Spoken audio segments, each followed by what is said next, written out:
Hey everyone, Wolf Lord Rho here. Before I begin today, a huge thank you to Samir for the virtual gift voucher. Huge thank you my friend for the support, it is truly appreciated. Thank you. But on to today. Today we discuss the lost soul of Mortarion and his relationship with his brother Primarchs. General spoiler warning to begin, as we will be discussing lore from across the Warhammer 40k universe, so you have been warned. But with that said, let's just jump straight in. Now, so far this week, we've discussed the origins of Mortarion upon the world of Barbarus, and the deeply ingrained scars that this has left upon his personality. The harsh upbringing beneath the Overlord Nikaer left Mortarion with a bitter hatred towards everything sorcerous, and the Overlord's constant taunts and punishments left Mortarion with a burning desire to prove himself worthy. It was this life of solitude, with the lack of any real personal interaction and relationships, that quite possibly left the deepest mental scar of all. Mortarion, having only a journal to confide in, poured all his hate and scorn into its pages. But with no voice to reply, no counter-opinion to state, or solace to give, Mortarion's own thoughts became fact. His opinion became reality.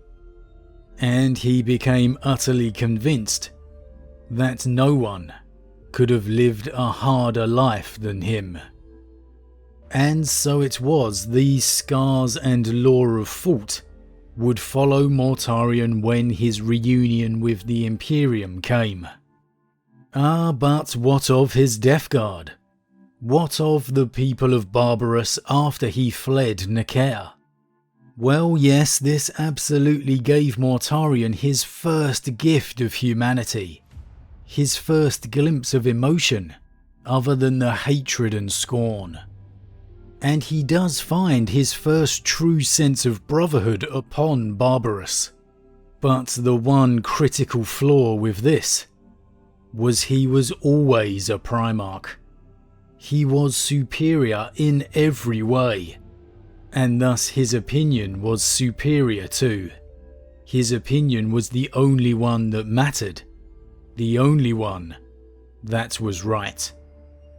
We then saw, despite the Emperor's best attempts, Mortarion still held on to that edge of defiance. That past of pain the Emperor simply couldn't erase, as we see in his thoughts from the short story Lantern's Light, where Mortarion is in orbit above the world of Barbarus, with his father the Emperor. The Emperor allowed you to be taken when you were just a child. Then he found you again, only to diminish you. And for what? To mirror what Nikaer had done? At least the Overlord had been honest about his cruelty. Now, of course, we can all have our own opinion about the Emperor's actions. I certainly didn't see his reunion with Mortarion as one of his more dubious moments. He offered Barbarus nothing but aid. It was the defiance of Mortarion that refused to accept it.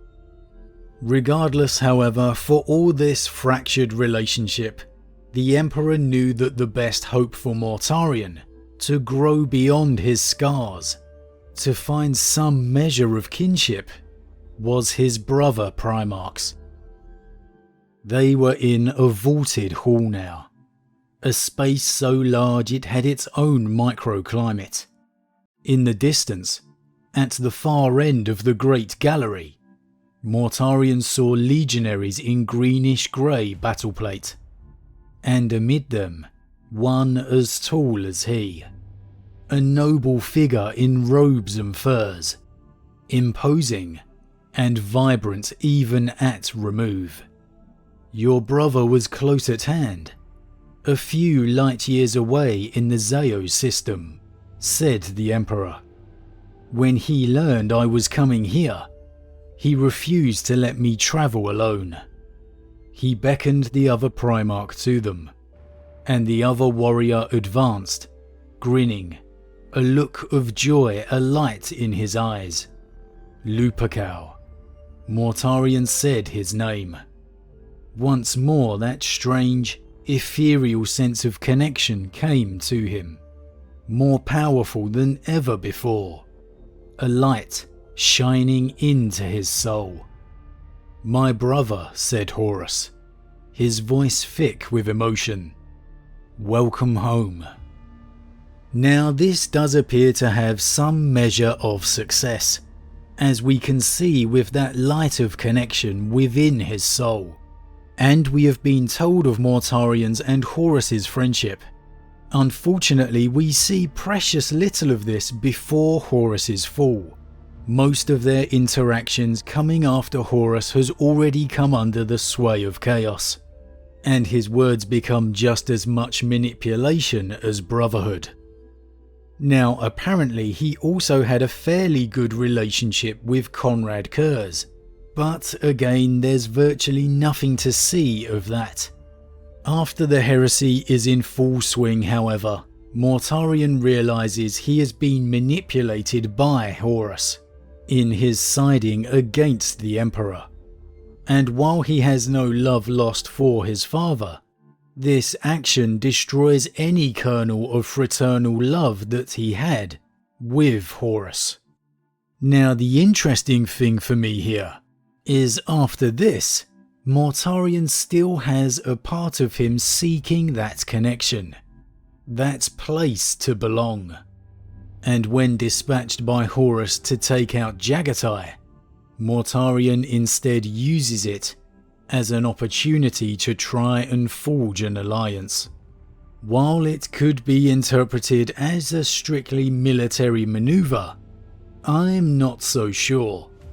I get the sense here Mortarion sees a common bond with Jagatai. Two brothers discarded to the outskirts of the Empire, an alliance between them, an opportunity for them both to belong.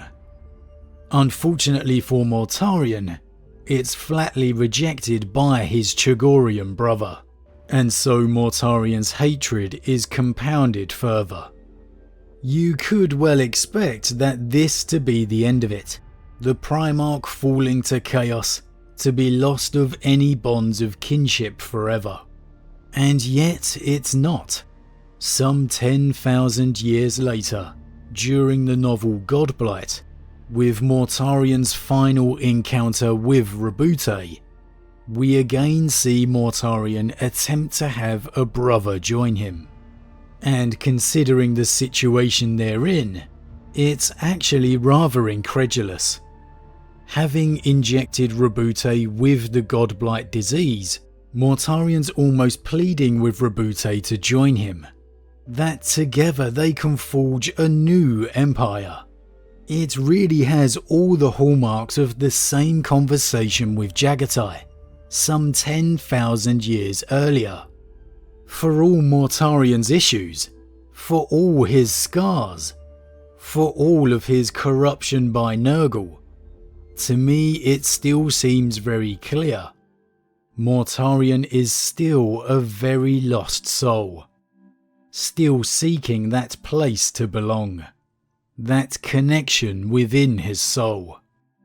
The small step forward he made with Horus, broken by his brother's manipulations.